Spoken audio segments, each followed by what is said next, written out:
ద్రోణాచార్యుడు యుద్ధంలో అశ్వత్థామ హతః కుంజరః.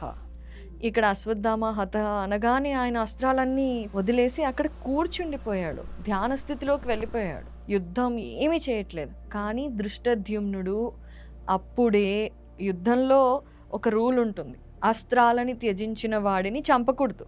కానీ దృష్టద్యుమ్నుడు ఏం చేశాడు?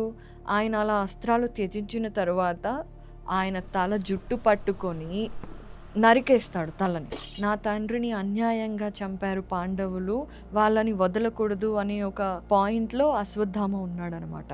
అయితే ఇప్పుడు దుర్యోధనుడికి జరిగింది కూడా చూశాడు. దుర్యోధనుడికి జరిగింది కూడా అన్యాయమే అని అనుకుంటున్నాడు. వెంటనే దుర్యోధనుడితో, మహారాజా, నేను ఇప్పుడు మీకు మాటిస్తున్నాను, పాండవులని చంపకుండా